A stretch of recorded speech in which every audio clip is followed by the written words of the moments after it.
Welcome everybody to this session. Our moderator today is Sabriya Stukes, who is the Chief Scientific Officer for IndieBio in New York. She knows all these founders well because they all happen to be SOSV portfolio founders. So how we're going to roll today is essentially Sabriya is going to run a 30-minute conversation, more or less, with our speakers. And throughout that, you should feel free to put questions in the Q&A section of the Zoom. So we'll be looking there for great questions that Sabriya can start to throw at our panelists after about 30 minutes or so. So for about the first 30 minutes, Sabriya is going to run the conversation. Then we'll turn to some audience questions. And of course, we encourage, Sabriya was just saying earlier backstage, a conversation here. So it's not just an interview format. We're hoping the panelists will ask each other questions and join in the conversation broadly. So with that, I'm going to pass it over to Sabriya. And thanks very much, Sabriya, for moderating this session. It's going to be great. Absolutely. Thank you so much, Ned. And thank you so much to all of you who are joining us. And so just want to reiterate what Ned was saying is please do feel free as the conversation is going to put your questions or even comments in the chat, and hopefully we can get to some of them. So given that we only have about an hour with these founders, and I want to jump right into it. And so, when I was asked to moderate this panel, I was kind of thinking, well, kind of how can I ground myself, or what is the foundation of which we can start this conversation? And so I think for all of us, right, it's no secret that clothes can be deeply personal. They can be a way to help us express who we are and sometimes who we want to be, and can be representations of pivotal moments in our lives. Clothes are also items that can hold really strong connections to our past. And I was reminded of a book called Worn. Maybe some of you have heard of it. The actual full title is Worn, A People's History of Clothing, which in 2022, the New Yorker chose as its best book of the year. They called it a sweeping and captivatingly told history of clothing and the stuff it is made of, an unparalleled deep dive into how everyday garments have transformed our lives, our societies, and our planet. And I mostly raise this as an example because if you had told me maybe 2 years ago that one of the New Yorker's best book of the year would be about clothes, given everything our world was going through, I would have felt maybe a little skeptical.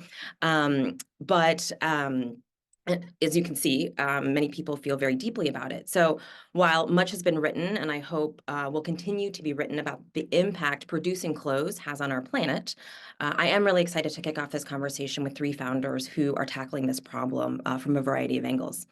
And so, as I was saying, as I was thinking about this topic, I was reminded of the 3 R's. I don't know how many people remember the 3 R's of waste management: reduce, reuse, and recycle. And while that is a phrase I don't think I've said out loud since middle school, it feels as though many of the efforts to combat consumerism, overconsumption, and maybe even think more sustainably could benefit from going back to this simple mantra.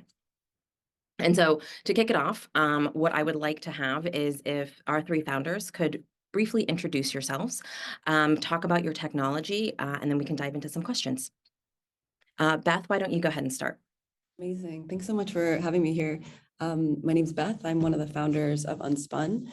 We're trying to create an industry that's on demand. So what we're doing is changing the way that clothing is manufactured. I'm right now sitting in our micro factory in Oakland, California, and we have 3 3D weaving machines behind me. We're trying to make it possible to take yarn and create final garment straight from yarn and skip the fabric cutting stage. One big problem with going from yarn to fabric to final garment is it is extremely labor intensive and it requires a sewing machine. And so it's just very, very difficult to automate that process and then be able to localize production and kind of have a more responsible industry. So I'll stop there without talking too much, but in any case, I'm very excited to be here and to be talking to these awesome other panelists. I'll pass it to Gilberto. Hey, thank you, Beth. It's a nice moment to see a 3D weaving machine here in the background. I hope soon some cameras and computer vision systems will go there to avoid some waste in case we can help it some. Now, I'm Gilberto. I'm the co-founder of Smartex. This whole started with an accident and a hate story, because when I was a teenager, I was promoted to be an inspection worker in a textile factory in my summer job. and is the most horrible job on earth, is spending 8 hours per day looking to fabrics rolls after they're being produced and mark defects manually. And then I realized that like 5 to 10% of the production of normal garments are wasted because of defects in the manufacturing process. And then when I knew about the margins of these guys, poor guys, like my clients, they have really tiny margins. Like if they have a few defects or a few garments wasted, they need to produce like for days to recover the materials lost. So we started developing a bunch of cameras and sensors and cool stuff to install in textile machines. We have been very lucky and growing a lot in India, Bangladesh, Pakistan, Turkey, Italy, Brazil. We are installing cameras in all the factories of the world inside the machines. Unfortunately, not yet in California, but Beth will take care of that. And we are basically saving tons of money and waste from our clients. In parallel, we stumbled in a larger problem, which is the overall lack of transparency and the overall lack of digitization of the industry. So we are also installing screens and sensors and tablets and QR codes and help factories to really catch up with other industries and create the modern textile factory. That's one of our missions at Smartex. Best to you, Onur. Yeah, thank you, Gilberto. And thanks for having me here. It's great to be with Beth, Gilberto, and talk about decarbonizing fashion today. My name is Onur. I'm one of the co-founders of Gozen. Gozen is a bio-creation company. We grow next-gen high-performance materials for product designers to make products out of it and instead of animal-based materials. Our production process is entirely bio-based, and our first product is Lunaform, which is a high-performance material that can be used in fashion instead of other animal-based alternatives. I'll cut it short for now, but I'll dive more into technology and how we do it with questions, Sabriya. Thank you. And actually, one thing, Beth, that you said that kind of I think would be nice to hear about is, so you said you're based in Oakland, Gilberto and Onur, I'm not sure exactly where you are, but could all of you talk about the decision to, grow your company in the particular location that you're at? And did that, or does that geography impact, how big you can grow?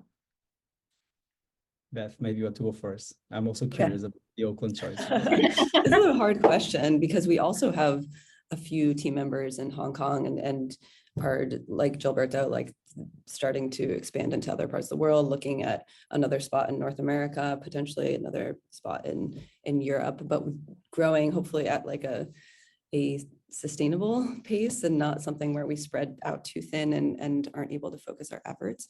But why Oakland? Why the Bay Area? Well, there is a bit of a Kool-Aid in the air that you kind of being here. And I really felt it when I moved to the Bay. The first time was in 2011, 2012. And there's so much optimism here. It's kind of a fuzzy thing, but it actually makes a huge difference because your employee pool is just so much bigger. People want to dive in. They're very eager for like the unknown and trying new things. And I think that was something that was interesting about being in Hong Kong as well. That was early on. Actually, in our Hacks days, we were in Shenzhen and Hong Kong. And that's where we met. Yes, exactly. Yeah. And just amazing places. But I think the culture there is not as excited about, jumping into new things. And there's, I don't want to call it a fear, but there's just more pull towards like things that are a little bit more solid. And so that's something here. I think there's been pull towards LA. There's been pull towards New York, of course. Those are like more kind of fashion capitals than where we are here in San Francisco area. But I think because we're such a technology company, it makes a lot of sense to be here. Fortunately, the internet it's just such a global world these days. Like we're all calling in from different places. So I think that's also helped us a lot. If we were just in the Bay, I think we'd be lacking on a lot of the fashion aspects. Yeah, I always divide the innovations in fashion in 3 categories, which I think we kind of represent them here. Is the material side, like recycled materials, vegan materials, that sort of stuff. Then the production side, which is like all the shit show in the middle, like the 20 factories in the middle for spinning, knitting, weaving, embroidery, cutting, sewing, whatever. I guess like kind of we are here, kind of Unspun as well. But then the also like the retail front, like the no returns or the on demand, no stock, which is also where Unspun kind of fits. So like these three areas, they are kind of very well represented here. And I would say, depending on where you are in these three areas, that should really influence the decision of where you should be based, or your team or your gravity center should be based. Because for Beth, maybe makes much more sense to be close to brands and New York and fancy places and lots of parties. But for me, I need to be in Lahore, Karachi, Dhaka, Kahramanmaraş, and Istanbul, right? So we should really place our cards, and depending on where we have the activity. We decided to have all our engineers in Porto. We have now 130 engineers in Porto, in Portugal. I would say there are here like 4 factors very important for that. The talent, software talent, a bunch of software companies are in Portugal and moving there. The country is like amazing, safe, food, like it's super affordable. It's easy to convince people to join our company and move to Portugal. We have 19 nationalities there. Then it is like textile hub is very near to Portugal. Like we have the second largest textile hub in Europe after Turkey. So we can really go back and forth to factories and test things in the same day. We ship and test in the same day because we have the factories right next to us, spinners, weaver, knitters, garment manufacturers. And the fourth is close to my mom's food. And my mom lives next to Porto, like 2 hours driving, and it was also influenced a lot in the decision of placing the company there. Some investors wanted us to be in the valley, but we found it a bit silly, and my mom's food is far away. I'm sure your mom really will appreciate that answer. Onur? And first of all, I would like to say that Gilberto, there are also nice fancy restaurants and clubs in Istanbul, Turkey as well. I forgot to say, sorry, Onur, I forgot to say. The second place is actually Istanbul. And in our second year, we acquired a startup in Maslak in Istanbul. So yeah. Istanbul is actually my second hub. I have an apartment there. Okay? So I'm always between Porto and Istanbul. I forgot to say. Yeah. Second place would be. Yeah, Istanbul is where I come from. And also Gozen is based in San Francisco and Istanbul, Turkey. Okay. So part of our team here based in the Bay Area. Obviously, I would say, I think whatever type of company or whatever technology you engage with, Bay Area gives you access to capital and also great networking opportunities for business development as well. So I think it's very advantageous to be based here. But as Gilberto mentioned, like in terms of manufacturing and scale up, it's really important for a company like ours. You have to have strategic advantage. Somehow you need to be able to create an edge for your company to be able to scale up and also serve the brands.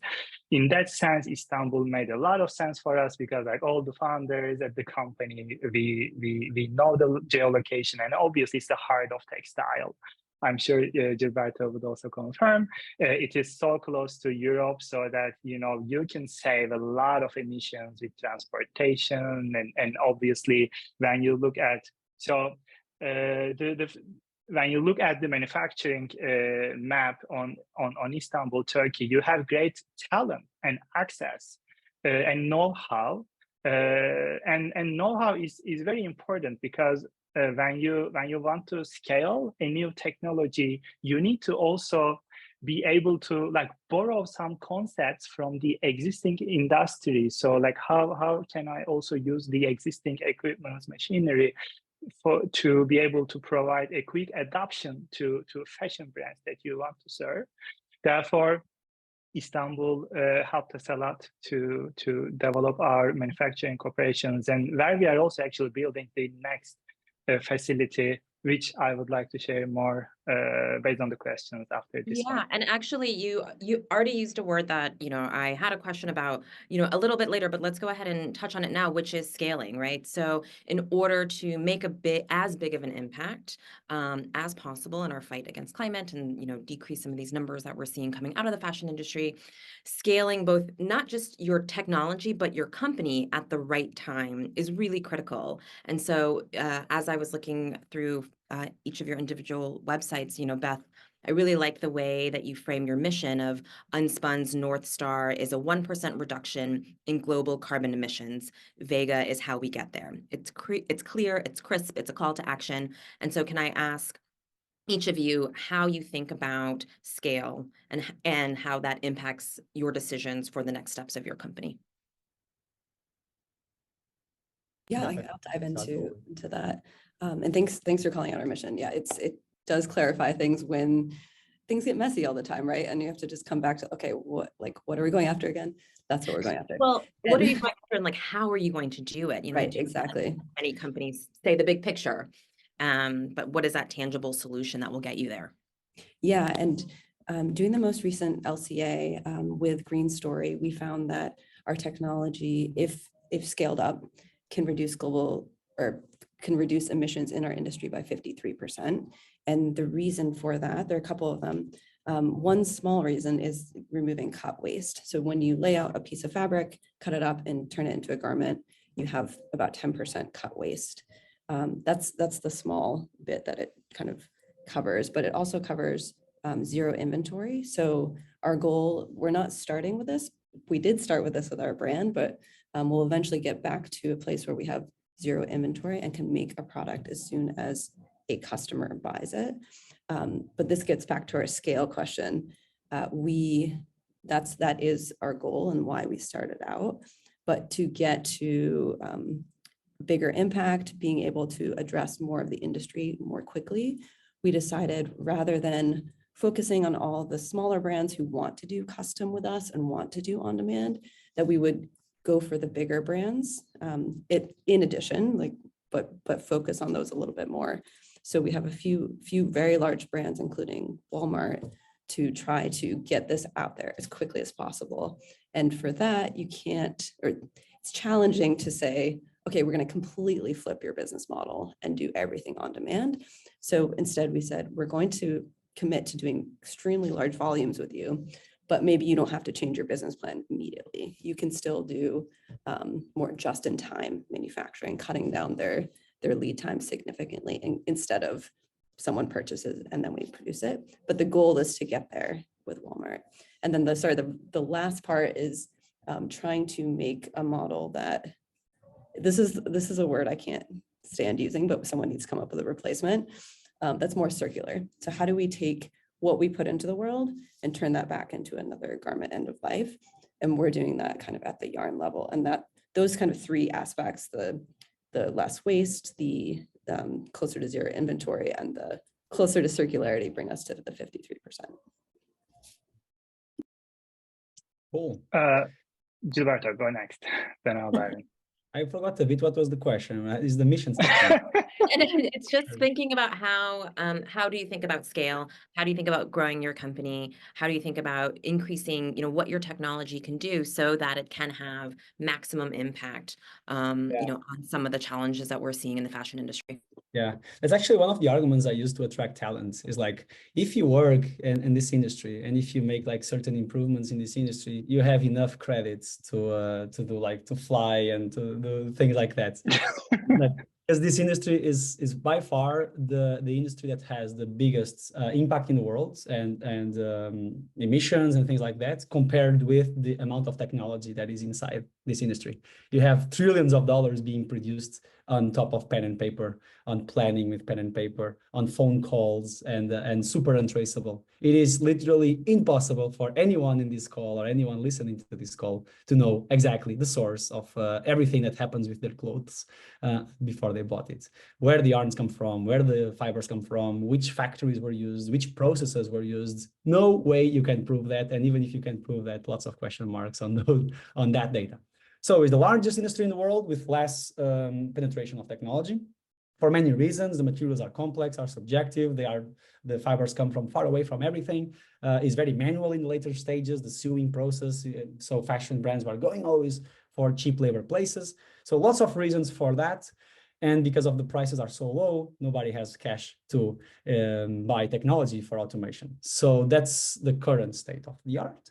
The industry pollutes 20% of the global water. The 20% of the water that is polluted in the world is because of the textile fashion industry. 1 out of 6 people work in the textile industry. Sometimes we don't realize the amount of people that is involved. And nearly between 2 to 10% CO2 emissions come from this industry. Nobody really knows how to measure this number because, again, there are no ways to prove where your garments are made. So SOSV, this is the stage. If you can improve 1% of this industry, oh yeah, you are going to create a dent in the universe. And we always design everything in Smartex to think about scale, not about you are going to sell it in Europe and then to Turkey and then to, no. Let's think about this like immediately in Lahore, Karachi, Coimbatore, Mumbai, like all of these places where the big textile factories are. And we developed like all the cameras, the hardware, everything to be very Lego type of mounts, and very cheap as well, very affordable for our clients, so they can have an ROI. Of course, we are all here. I think we are all surfing another wave, which is the legislation wave coming. We can talk about that, but we cannot make a business counting on legislation. Otherwise, our runway won't get there. we need to find concrete pains in the factories that we can kill until. And if we do have time, I would love to kind of dive into what we think that what role government can and should play in next steps of the fashion industry. But I want to give Onur some time to share with us a little bit about, his thoughts on how he thinks about scaling Gozen. Yeah. Sure. So in our case, it is a little more complicated to explain clearly because the material we bring to the market is somewhere in between textile and leather. So Lunaform looks and feels like animal leather. It's so beautiful, gorgeous, but it's also super thin and it's super strong. Therefore, our North Star is actually like bringing a material and giving it to the hands of product designers so that they can eventually stop using, the other materials that they have to use today. So simply enabling them to design in a way that they can create impact also at scale through the materials. So obviously, it's a hard problem to solve because it is not something to replace, or let me tell you in this way: if you try to replace something, then your chances is so low to create impact at scale. So it has to be something new and it has to be adopted, right? So therefore, I would like to answer like scale up question in a way that how we can also scale up this thinking, this mindset, also from consumer side, how to adopt this thinking. Therefore, actually, we also put our website transforming minds through materials. So simply, how do we transform our material world? And it creates a transformational impact on the minds of the consumers at the end. Then this is how can create a circular impact in preferences of consumers, and then brands adopt these new materials, and then we can start talking about creating impact at scale. Yeah, these are my two cents on how we. Maybe if we can stay with you, because, as I kind of started the conversation with this phrase of reduce, reuse, recycle, and, with Beth and with what Beth and Gilberto do, reduce is kind of like what they, their mantra. And I feel like that phrase doesn't fully capture kind of what you are doing with Gozen, which is actually asking not just consumers, but I think brands, designers to almost reimagine or rethink our relationship to biology as it relates to the material world. So as a microbiologist, I love it. I can imagine to your average consumer, it is probably a harder kind of a sell. And so maybe, now if you could share a little bit about your technology, kind of why microbes, why synthetic biology, and how do you go about speaking about working with microbes as a unique value proposition instead of a challenge or a hurdle. And actually, I'll integrate one of the audience questions, which is, how do you overcome the cost challenge?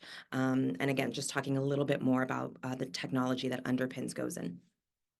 Sure thing. So, as you said, it is complex to explain as well. And since when you are developing a new technology and presenting it to the world, you also, I think, need to be careful about how you communicate it. If it is too complex, then you lose your audience. And even we got some feedback in terms of, working with microbes. What does it really mean? How do we work with microbes, right? So at the core, we use fermentation technology, which is a very old technology. We developed a process where we use fermentation and also only utilize sustainable ingredients to advance the production of our raw material. Our raw material, in fact, looks very like skin, animal skin. And then we developed processes to apply this material, dry it, and simply convert it into an end product that product designers can make a product out of it. In this sense, we are also working very hard to tell this story in a very easy way, but also why is this important? Why adapting such a technology by brands, by consumers? So yeah, we are doing a lot of work on this communication, but yeah, I mean, you will also hear and see more as we launch with more brands on the go. Yeah, and so I do want to come back to, launching with brands and working with brands, but could you touch a little bit more about the challenges in terms of cost as it relates to scaling up a company that's really based on, making sure your bacteria and microbes are happy? Yeah, they are so happy. So no worries on that. The good thing is actually our founder, Je, has been working on this over 5 years. She applied for the first patent, and the way that our core technology allows us to make a really great reduction on the production costs. So this is a unique advantage that Gozen has, and along the way we applied it to to our also production facility, and we simply literally redesigned many processes to even lower the cost further down, because I think we discussed about scale up, but one of the core aspects of being able to scale up as a company, you also have to find the right pricing on the market. So when you bring something to the market, if you just bring a replacement and just charge a green premium on it, then you have very low chances of success. Instead, obviously, it is very usual for every new technology work with the high end of the consumer brands first, as all new technologies did that. Tesla also launched the sport car at the beginning, right?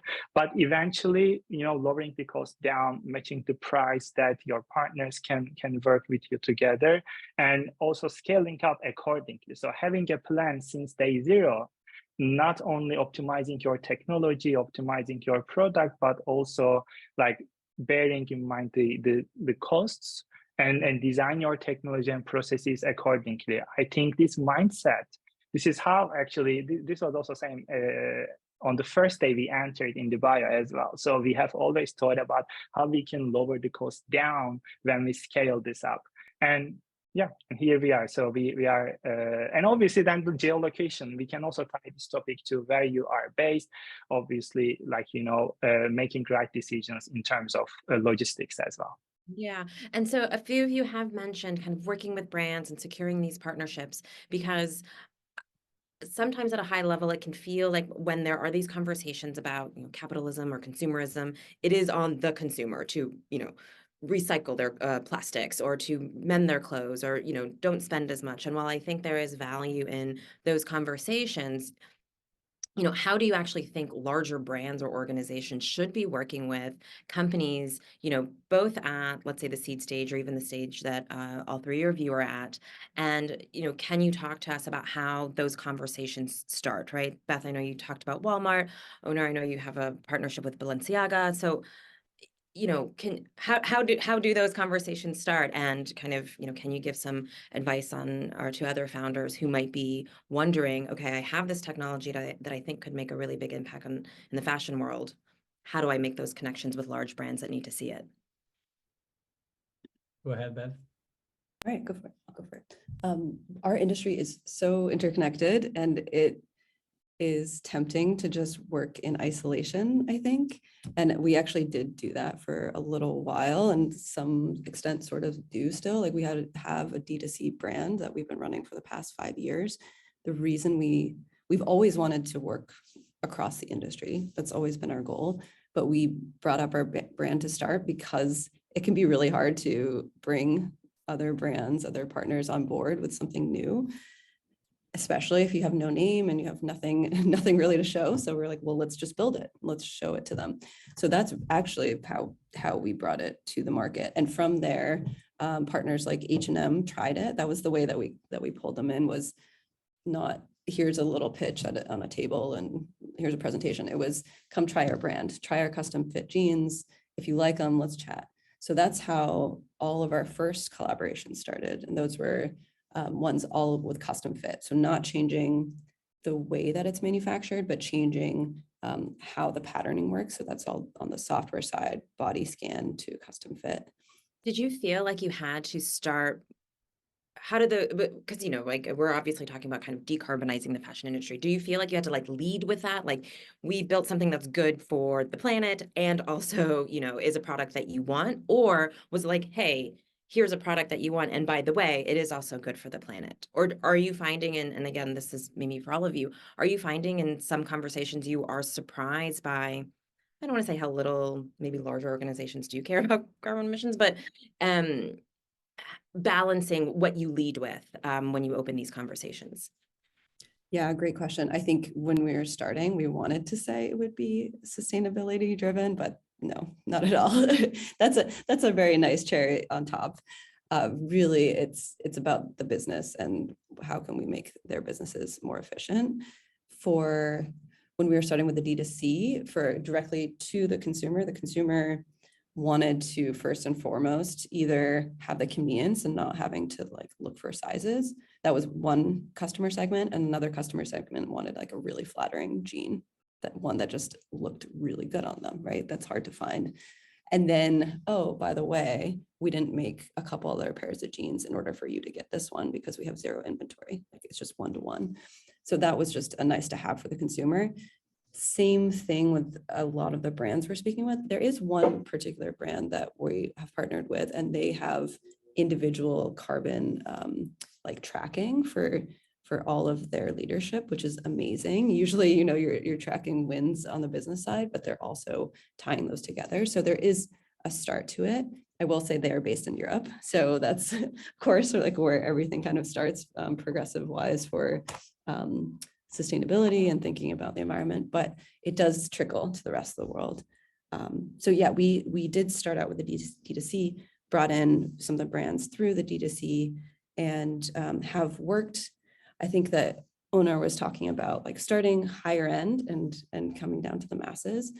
And that's similar to how we've been doing it. And it's been fun to kind of show off what our technology can do from like an aesthetic and functional standpoint with the more luxury groups, like working with Eckhaus Lotte. We launched with them last New York Fashion Week, and we have another collaboration happening in Paris at the end of next month. But it's really the like where we replace just the standard product is like the Walmarts of the world. So with that, you don't really play around with like, here are all the fun directions we could go in. one of the things that I really admire about Unspun was really bold move is you guys created a brand.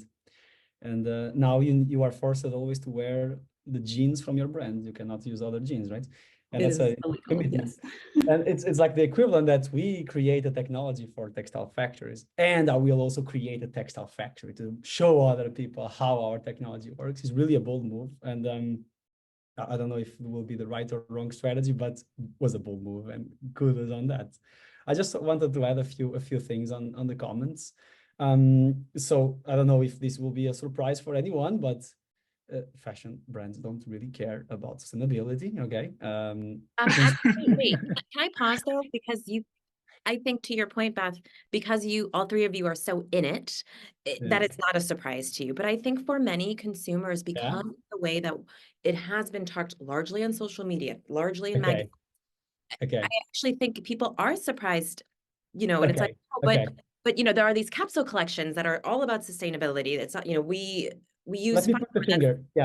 Let me put the finger on this topic. I love this topic. Okay. I don't know if there's dirty little secrets you want to share now because it is being recorded. I guess I'm just saying if you could share a little bit more insight into. It's fine. It's fine. I'm already burnt in but so fashion brands don't care about sustainability because guess what? Consumers also don't care about sustainability as well. So, because we humans, we are very consumist, we love our bodies and we love to look ourselves in the mirror. When we go to a shopping experience, we would prefer by far, and there are plenty of studies on this, by far the style and the touch of the materials or the pieces that we are buying. Then the second place is like price. If the sustainable dress is a bit more expensive, like nobody will touch it. And then like there are a bunch of other reasons, convenience, blah, blah, blah. And sustainability is like the reason number 11 in the list of our preferences. So how can we be here demanding, oh, fashion brands, you should be, but because we don't pay 1 cent more for a shirt if the shirt is sustainable, okay? So this all starts in the masses. That's where I believe the governments and the legislation can have a real impact there because the incentives are completely disaligned. So consumers don't care about sustainability. They don't pay about sustainability. There is a huge say-do gap. That's how brands call this term, like the consumer saying and doing. There is a huge say-do gap. And brands also, I'm not saying that they are the poor guys in the equation. They have lots of responsibilities. And of course, they can do lots of stuff, but they are here trapped a bit. There is an amazing story. A few weeks ago, a public company in Europe called Renewacell, from Sweden, they were recycling tons and tons of garments from the piles of waste and transforming it into brand new yarns. So it was an amazing story, love story. But guess what? It was 30% more expensive than regular polyester and cotton and things like that. So consumers won't pay 30% more. Fashion brands even invested in those companies. We also have investments from fashion brands. We have investments from H&M, from Balenciaga, Gucci, Kering Group, and from other groups. But I'm not counting on them to save my business, and I shouldn't, because they have their agendas, they have their businesses. Their business is to create the lifestyle, the brands, the goods that everybody loves. Just on another angle on this is, I really feel that first, brands don't care about sustainability. Consumers also don't care. Brands are not ready to work with startups at seed stage. It's fine for us to work with brands at seed stage in some pilot projects with some sustainability officer there or some marketing guy over there. But these guys will never touch their core business, like purchasing, mass production. It will take ages to get there. So I would really advise careful on getting into the infinite loops of meetings, endless meetings with endless people in fashion brand groups, because that's a loophole that I have been stuck in. Yeah. And so, I mean, I don't know if you have comments or insights, in working with Balenciaga, or how you think about the consumer brand kind of innovative tech relationship. So, especially, again, what you were saying earlier about how hard it is to potentially sell the story of how you're making your material to begin with. No, and by the way, it's great. We started in our seed stage. We had a pilot with Balenciaga. Trust me, we put the Balenciaga logo in everywhere in our website, okay? But from that pilot to really mass deployment on the Balenciaga supply chain and so on, it still didn't happen today.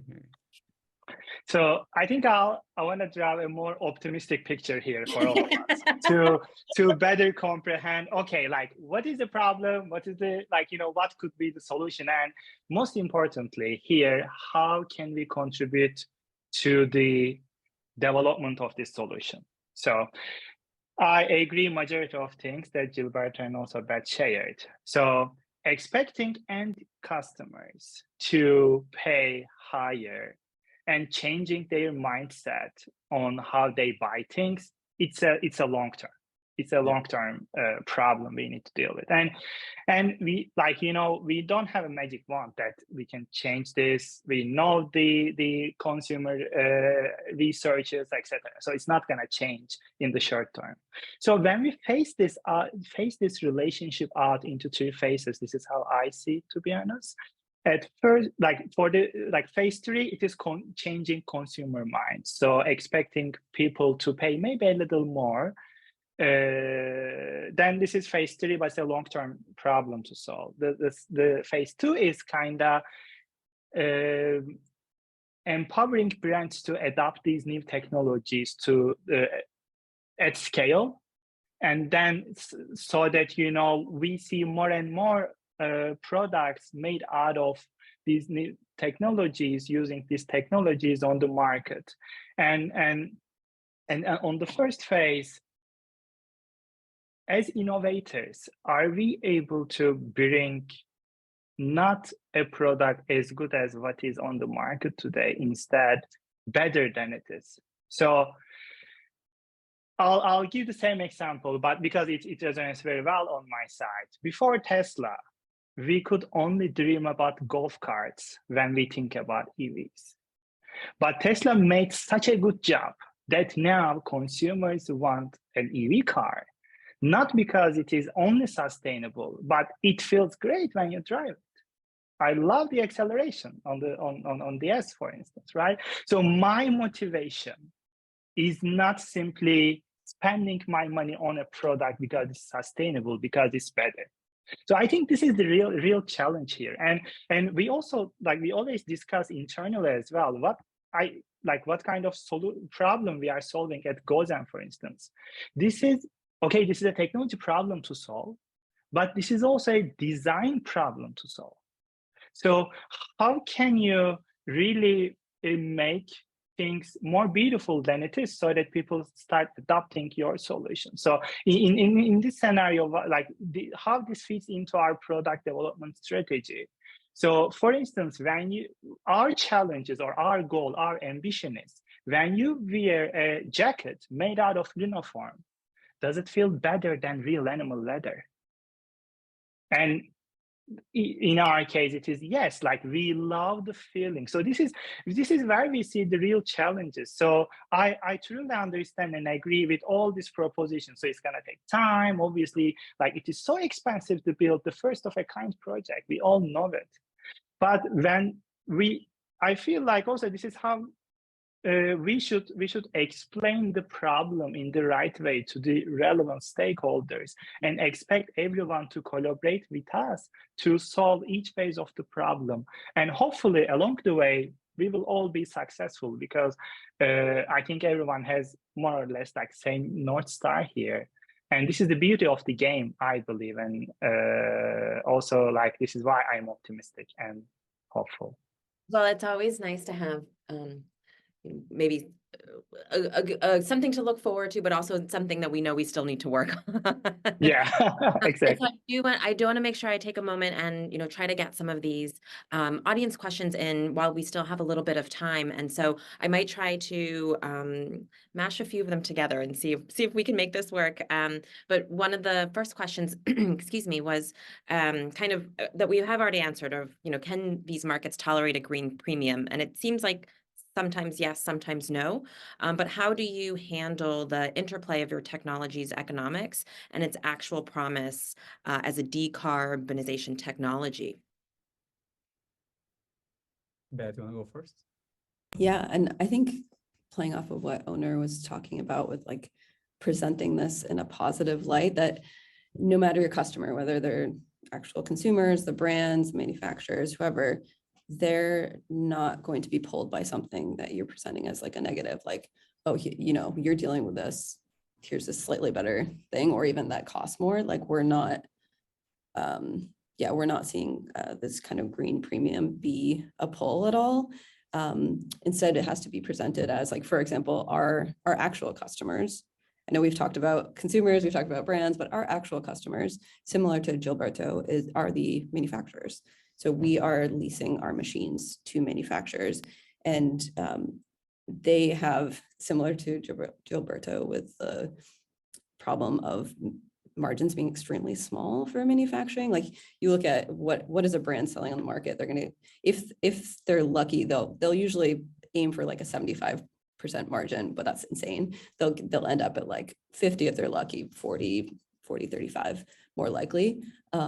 That's huge compared to like manufacturers getting like a couple percent maybe. 5%, so 2%. Yeah, if they're lucky.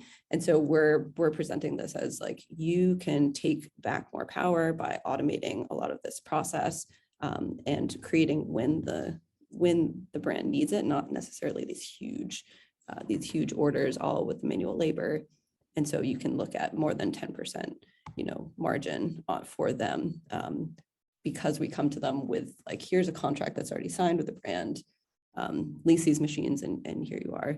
So I think that's one of the ways that we're able to get so much traction, is to say like, here's your business opportunity that hasn't really been available for you in the past because you've had to rely on these old sewing machines. Yeah. Yeah, I feel that as well. And I feel in general, I might look a bit pessimistic, okay? But I think I'm very optimistic about we didn't say that, Gilberto. We didn't say that. I'm very optimistic about the future. You should see my clients speaking about their futures. It looks like a funeral. But I think it is really the best time in the world to work in this industry, because it's definitely the one that is left behind the pack. If you go to an automotive factory or electronics factory, you see robots, cameras, automation everywhere. And in a textile factory, it looks like you travel 20 years or 50 years back. So it's really an amazing opportunity. I think the industry was not disrupted yet because some of the technologies were not there, like the material qualities or even like the machine learning to analyze defects was not really there. And even today we can argue, can a machine learning be as good as a person doing the analysis of? But I think we are definitely seeing some tipping inflection points there. There has never been so much money invested in technology and decentralized in the world. So a guy like me, I could raise $40+ million based in Portugal. Like that was never possible to happen like 20 years ago. So this is a cocktail, right? We have money from one side, technology from the other side. We have talent like everywhere now. There has never been so much people working in tech, software, and so on. So these three things will be a cocktail. And then this industry is so much left behind. I think it's an amazing opportunity to work on it. So if it is not now, I don't know where it's going to be. But and I think, I know we have about 10 minutes left, and I think it would be remiss if we didn't spend just a few minutes speaking about the role, Gilberto, as you kind of raised earlier, that government and maybe new policies could and should be playing. I mean, I think if you look at other sectors like, therapeutics or pharma or even like cultivated meat, we are seeing these challenges with regulatory hurdles, with customer adoption. And so I can imagine people think, well, fashion, like you're just making clothes, or you are, selling to manufacturers. What regulatory hurdles, could there be, or how or why the government should be playing a role? And I'm sure all three of you have thoughts on this. So we work very closely. Yeah, we work very closely with Brussels, Eurotex, and some other big groups there that's like kind of lobbying or kind of designing the next future laws for Europe and US. And what are you seeing? The New York Fashion Pact as well. So what we see is, first, the guys in Brussels have no clue how a textile factory works. So what they are requesting is like a bunch of stuff that will never happen. But on the other hand, we have the technology and tech guys and textile guys. They are doing a great job and pushing for some legislations. For example, 3 layers. First, knowing where your materials come from, or like the path, the factories they have been through, first layer. And this is already a nightmare, okay? Because then you will need to point your suppliers, and then your competitors will see your suppliers, you will see your prices, and nobody wants transparency. Technology, when it kills transparency, always creates shock waves, like taxis versus Uber, right? The classic example. So first layer, locations. Second layer, processes. Which processes the garments have been through, the fabrics have been through, the dyes, and all of that stuff. And then the third layer, only after these two are possible, you have the LCA. How much water this shirt consumed, how much energy, and how much stuff like that. So then governments can tax things that come from air freight, for example, or that are made elsewhere, and they can control that. So that will be the three layers that everybody's getting ready to implement. And but as I said, I think we should make our business to really kill a real pain of our clients first, and then the legislation will be giving us a little push, and not really count with legislation because it can take forever. Yeah. Onur, do you have any thoughts about conversations you've been having around this? Yep. So apart from the fashion industry specific regulations and, like expected, implications of the regulators, what I'm thinking is maybe it's a little bit speculation here, but I think insetting is going to be really important for the upcoming years, especially in Europe, for companies to develop strategies, not only in their supply chain operations, but overall. So simply insetting is, as an organization, if you simply based on how your operations is, if you can simply implement the applications, inherently reduce your emissions in your supply chain. In this scenario, for instance, at Gozen, Lunaform, so for a brand to use Lunaform instead of an animal-based material, then it drastically reduces their emissions. And also there can be crediting schemes in terms of, based on insetting. So similar to, like, I don't know, maybe European emission trading system or something. So therefore, on the high level, I think there will be more and more regulations coming in terms of insetting. And this is gonna affect especially companies like us or adopting next-gen materials, reducing the emissions drastically coming from the materials will be a critical point for brands to adopt. So yeah. Beth, any closing thoughts on that, on this section? Well, we've been following a couple different types of policies. So in Europe, extended producer responsibility, EPR policies, and then like, for example, France's zero waste ban. I think things that are related to not throwing out excess are ones that we're following in Europe. And then we're really pushing for, I think Gilberto mentioned this, the Americas Act here in the US. Of course, there's the Fabric Act and the Fashion Act. Those are other ones that we're also very interested in. But the Americas Act is huge. It would be huge if it passes. And one big thing that it's really going after is the de minimis like loophole, which allows for example, Shein, Temu to push through packages that are under $800, right? And not have to pay any tariffs on that. And that's why we've been paying $2 for our t-shirts. It's absolutely insane that this exists. I mean, they accidentally created this loophole again by increasing the cost, or the $800 in 2016. But that's one we're very excited about, and fingers crossed that will pass.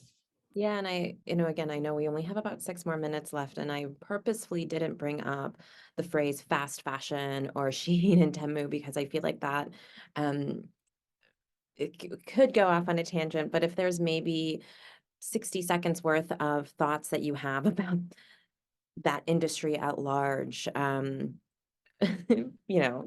is that something that you could even, kind of put together in 60 seconds, other than maybe they shouldn't exist? Yeah, I'd like to point out that despite a bunch of things that people are very sad to see, salaries and so on, which, by the way, if you buy a shirt on H&M, most likely the person who made it gets less than $100 a month. So don't feel so much bad about Shein. You might have done some worse stuff. But Shein has some very impressive technology behind it. They can work with almost zero stock already. And despite a bunch of wrong things they are doing on the social level and a bunch of environmental level, there are pieces of things that they have done that I think should be inspiring for other brands to work with almost on demand. They have the shopping guys shopping, and then they are producing almost synchronously without overstocking. That's really impressive how they do it with technology, and that's a good example for others. And so actually very quickly, one of the audience questions was, do you still think that there is room for true innovation, true newness in this? Oh, he's here. Here is the place. Yeah, fuck like a bunch of other technologies that are like a bunch of other industries that are super optimized, and you are going there to create a 0.5% optimization. No, this is the place, like a bunch of manual labor, a bunch of pen and paper, a bunch of foggy. This is the place, definitely, definitely. Beth, I see you shaking your head. Yes, vigorously. So, do you have, is that also something that's kind of been going on in your mind as well? Yeah, I mean, we are trying to replace something that was invented in the early 1800s, a sewing machine. So yes, absolutely. You're like, yes. And sometimes it does start with something as simple as a pen and a piece of paper, despite all the kind of new technologies, that are being put out into this world. And so maybe to end this conversation, which I thank you so much for sharing kind of both your trajectories and thoughts for the future. Beth, you already mentioned it, but if I could just quickly go around for each of you, if you could say, one word that you would like to remove from maybe the vernacular of fashion industry and materials, but then also maybe for the folks in the audience, is there a way that they can help, maybe not just your company in particular, but, the fashion industry at large? Yeah, I guess I'll repeat the word that I brought up earlier, which I don't want to say, I don't want to erase it. I think it's important that it exists, but just like it needs to be a little more nuanced is the word circular. Like, what do we mean by circular? Do we mean that this thing has an extra life and therefore it like has 2 loops to it? Like does it have 3 lives? Is it a water bottle that has like probably 4 lives as PET, or is it a water bottle that turns into clothing and therefore it only has 1 more life?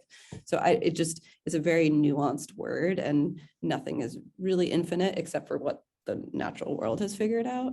So I would love some more time, someone smart to think about that word. And then, oh gosh, there's so many things.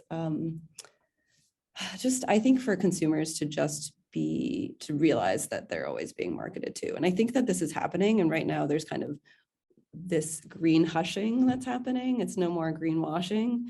Brands are being very careful about what they're putting out there. So we're in a really, really weird time for marketing and branding, well, just everything with our industry. But I would say people just dig in more and ask more questions. Maybe I would really challenge people to know more about their clothes and to have more data about it. I know that there is not much interest because, again, we just care about the fashion and the price first.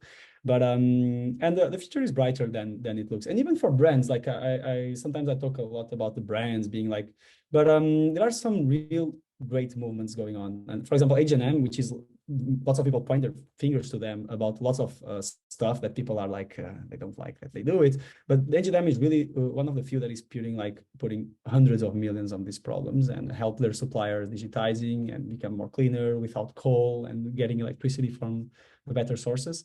So I would suggest the audience people, which I believe a bunch of founders and tech nerds, to work in this industry because it is really an amazing place to create lots of impact. And is there a word that you feel like could, in the fashion industry, could use more nuance, not necessarily be erased, but use more nuance as we speak about it? Onur or myself? One word. I'm asking you. Is there one word that you think? Data. Yeah, data. Data. Okay. Onur? On my case, I think I don't like the word replacement when these technologies are referred. I think these technologies create a new category by themselves. So a new category of material that's going to be adopted by industry and also by consumers. In just, like to reflect on the future, for instance, in our case, our goal is to create a specific category of a new material, and also how, I know we are talking about fashion today, but how our material can be used in automotive industry, for instance, or in home goods. So how we can scale this up to create even like bigger impact globally. Well, thank you. And Beth, I completely agree with you. I do feel like there has been a flattening almost of some of these words. I feel like my word would be sustainability. Because I'm always like, what do you actually mean when you're saying that? So again, I'm just looking at the time. We ended right on 12 p.m., at least 12 p.m. my time. And so just want to once again thank the founders for joining us, for sharing their insights, the audience for joining, for asking your questions. And I do hope everyone took away a little something about our conversation in decarbonizing the fashion industry. Thank you so much.